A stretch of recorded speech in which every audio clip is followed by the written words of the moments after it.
บายดีเบิร์ดทุกคนเนาะสบายดีตอนเที่ยงพี่น้องแล้วก็ได้แถวหนึ่งเนาะแล้วก็ได้แถวหนึ่งข้าวเช้าเดี๋ยวจะให้อีกแถวหนึ่งทำให้ถึงก็ชุดยังไม่ได้ขึ้นกินข้าวพี่น้องสลอยยังเห็นกับข้าวเดินมาส่งให้เนาะเอาไปสิไข่ขาทุกคนสลอยมากเลยต้องแต่ที่ขึ้นไข่แบงที่ละหน่อย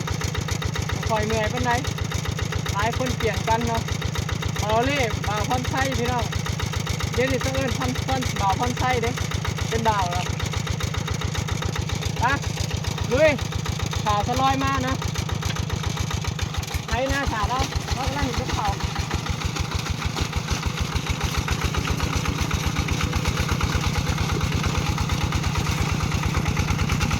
ไอ้ดอกไม่ติดบ่าว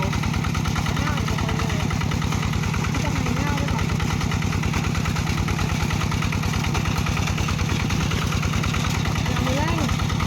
แรงกันนะทีแรกเพิ่งแต่ทีแรกจะได้ที่ได้ตื่นใช้เลี้ยงต้นอยู่ที่อื่นกันแล้ว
ลี่ยนกันคนละไห้พี่น้อง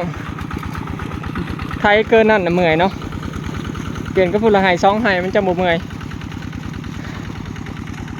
จะบ่เพ่แห้งเฮาคันเฮาเฮ็ดเกินกำลังหลายก็เมื่อยใครอีดอกไห้พรชัยบ่มีต่อถ้ามีต่อก็สบายขับรถไทยก็มันขับได้เสมอบ่ได้บาดเร่งบาดผ่อนเด้พี่น้องแถมบ่เปลืองน้ำมันพร้อมแดดพี่น้องมื้อนี้แดดทั่วใหม่หัวจีเลยจุดสีซุกยืนอยู่ทงแนมไปทางใดก็จนบ่อยากเห็นหงแหละเหลือมตาโคตรโพเนาะแดด2-3 มื้อแล้วเอาเฮ็ดปวกเมื่อวานนี่สลอยไปยังได้ดอกจุ่มอยู่เด้ตอนแรกว่าสิไปมื้อนี้พี่น้องอยากเวียกอยากไถนาพร้อมก็เลยบ่ได้ไปเนาะสลอยก็ไปจนขาโพงก็เลยหยุดคำบ่ไทยหุดนาแล้วพี่น้องยันบ่ทันนั่นเฮ็ดปวกอยู่คันไทยหุดนาแล้วยันได้หาเฮ็ดละโงกเลยเนาะคันฝนตกมาอีกรอบนี่เฮ็ดละโงกคือสิออกรอแต่ฝนนี่แหละพี่น้องถ้าฝนตกก็คือบ่ได้อยู่ได้เศร้าละบัดนี้หาเฮ็ดละโงกเฮ็ดปวกกลางพุ่นแหละวิทย์เฮ็ดละโงกแล้วพุ่นแหละพี่น้องจังเฮ็ดปวกกลางเนาะ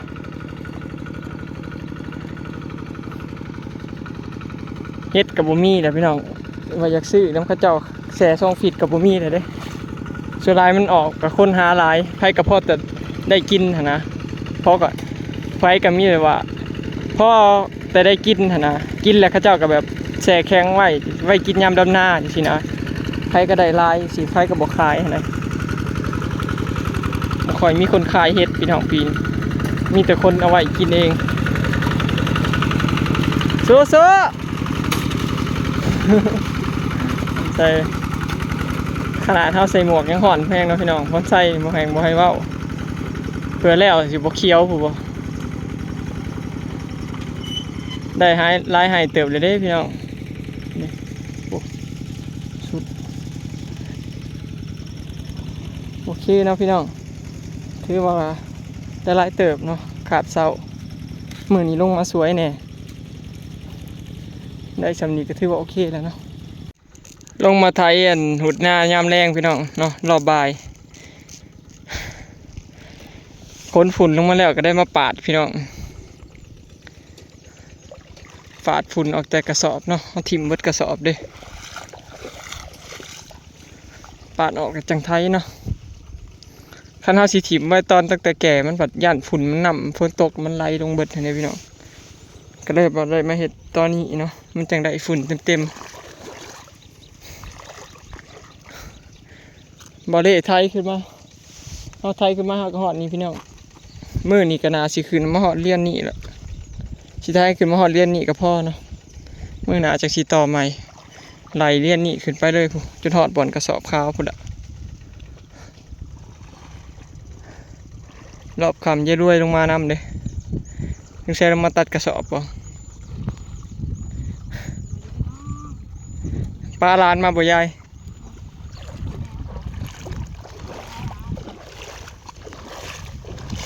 แม่มันเอาแล้ววะ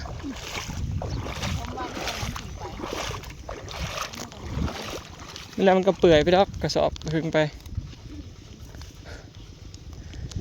คนฝุ่นแล้วก็ยากมานี่อีกพี่น้องเลยยากมาปาดมาย่ออีกคือเก่าน้ำลายแข็งเลยครับมันบ่ข้ามันหน้าบ่มีน้ำปั้นนี้แล้วแต่เฮิงนะไรหุดแล้วแถวนี้แล้วขึ้นมาหอดพี่แล้วนานมีน้ำมันไถบ่แล้วจักเทื่อจังสะปีนี้ฝนดียังเป่งออกเลยไถแล้วเป่งจะชุ่มไล่ลงมันสมัดบ่ที่เราบ่คันเป่งออกกับสีไข่อยู่ดอกแต่ว่าสีเป่งนั้นได้สมัดมันคันได้เป่งก็เป่งเบิดแต่ว่าเสียดายน้ำยามมันไทยทีละหน่อยนี่แหละ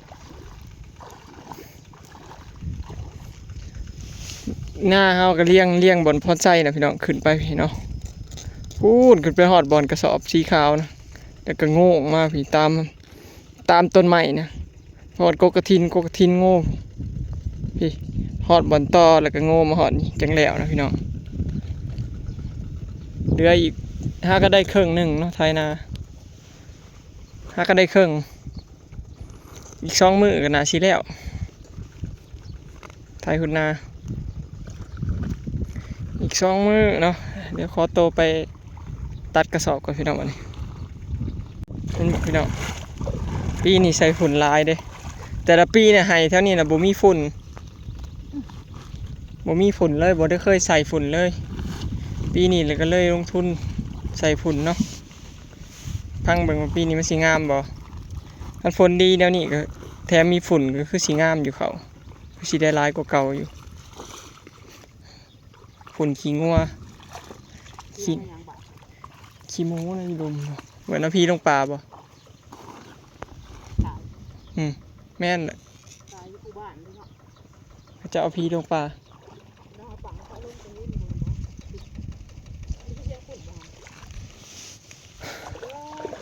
เดี๋ยวเอามือบุญบันคึมบ่เดี๋ยวอันนี้พี่น้องเดี๋ยวเอาแล้วนี่จังทีพ่อเนาะมื้อหน้าจังไปตัดพุด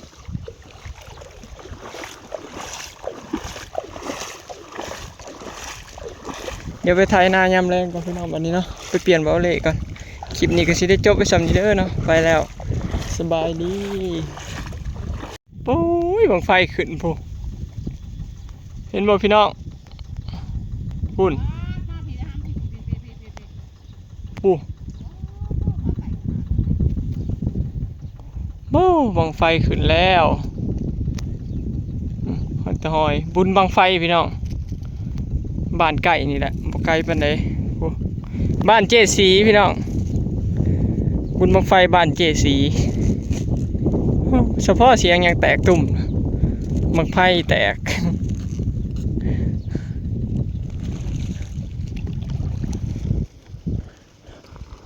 โอเคเนาะพี่น้องคลิปนี้ก็สิได้จบไปสำนี้เด้อเนาะไปแล้วสบายดี